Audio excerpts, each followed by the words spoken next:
why you should never skip art in homeschool and what to do if you have. So if you think children don't need art, let me give you some reasons why. First reason, collaboration and being able to cooperate. Art really helps your child realize the mistakes that they make and how to fix them. Art will help your child be more organized. Your child will be able to concentrate and focus on certain things. And last but not least, my favorite, it helps your child be fluid in technology. It helps them understand how to navigate that landscape.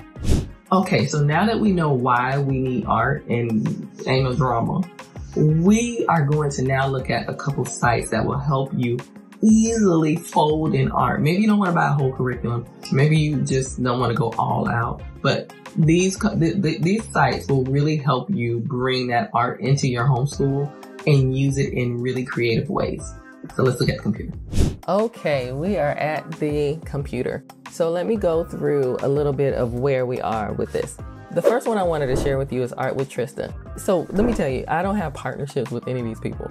I just know that these sites have been very helpful and I want to share them with you. So Art with Trista, she's done a really great job. And I don't know if she's a homeschool mom. It doesn't matter. I just think that she's amazing and that you should look at her. So Art with Trista, she's done a great job in having a website and a YouTube page. So if you go to her YouTube page, and you can go there later. I have a link below. She really does curate really great art activities. You can literally find, and she has an extensive library. It's coming up. You can literally find out lesson for everything. And what you can do, you just turn it on and your child can follow it step by step. She's done such a great job. Both my children, 7 and 11, really like this. And so she's on YouTube, but she also has a couple free art resources that you can take advantage of, which is great. So, you subscribe to her, you can get a couple resources. It's just really an easy way to bring that instruction into the class and get these concepts down with a little bit of help. And it gets your children involved in actually experiencing art. So use Art with Trista. If you have a younger child, well, even older children as well. Another website that I really enjoy is Art Projects for Kids. I've used this 3-4 years. I like this website, and the artist, she's done a really great job in putting this together. You can find tutorials, PDF tutorials on how to do things based on the concept, people, by grade, by artist. She has coloring pages that mimic fine art pieces where you can color yourself. Let's look at a couple.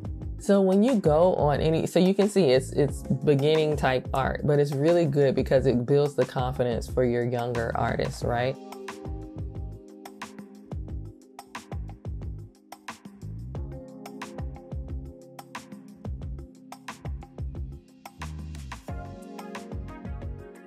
So, in addition to all the resources we just saw online, let me share with you 3 books that would really be helpful as well.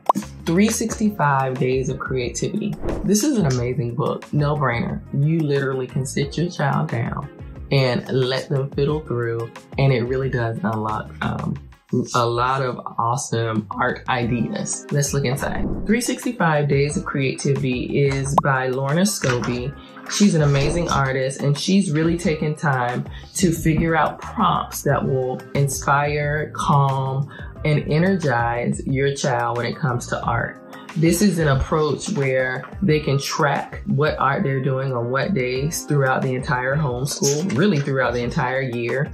It also gives them an opportunity to try out different medium, pencils, pens, brushes, oil pastels, watercolors.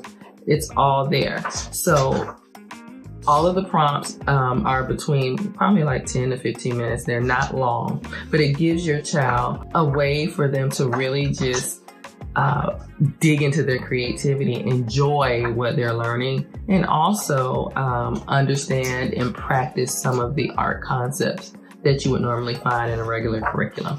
Okay, the next book is 365 Days of Art. This is similar to 365 Days of Creativity. They're 2 books, one and the same author.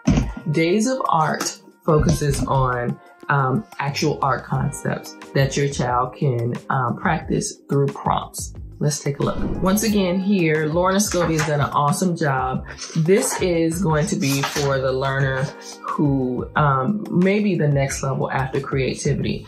I have my 11-year-old do the art one, and I have my 7-year-old do the creativity one. This art one really goes into how to really master the medium, the watercolor paints, how to sketch, how to use charcoal, colored paper. So it really does prompt them to do art and think about art in a different way. And so notice, I didn't say this on the other page, but notice the number on each page. That's the number, the day number. You don't have to necessarily go by that, but you have more than enough prompts for your child to really enjoy and get energized about what they're learning. The next book, Art, this is a DK book, of course. Art and How It Works. Art and How It really works is a great companion to really anything. I've used this a lot with unit studies. I've used this with art analysis. Let's look inside. So as you can see, it's really colorful. DK is known for beautiful books. And that's just what we got here. So they separate everything out, and you look in the table of contents. They have everything listed here. It's by subject, but it's also, you get things like the principles of design, the art elements, the elements of art, the types of art that you could be studying. So let's go over and go through the book. Let's say we're doing lines and shapes, right? So it's very straightforward. This is for a younger learner, as you can see.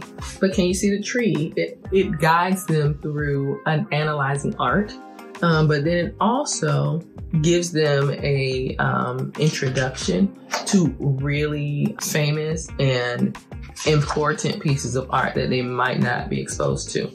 For example, okay, using color, right? This is where you're going to be learning about the color wheel and how to use the color. What I also like is at a certain point, after you've gone through all the elements, they also separate things by color. So like if you're studying a particular color, for example, gold, right? You have gold here. It's going to go through what you see that's gold and how that relates to art and what it means, the color means, and what it meant in history. There's so many different ways that you can use this book. This has been really a great resource, a different way of looking at art. So where you would have the prompts, that's more practical here. The art book and How It Works really dives into principles, theories, colors, all that good stuff. All right, I hope this video really encouraged you to bring art back into your homeschool. It's very important. It might not be your strong suit, but it doesn't mean that you can't introduce art concepts, history, theory to your child because they really do benefit from it. I will leave a link to all the resources below. Please check them out. They really would probably support you and serve you well. If you like this video, please like it, subscribe, and I will be back with more resources for you. Bye.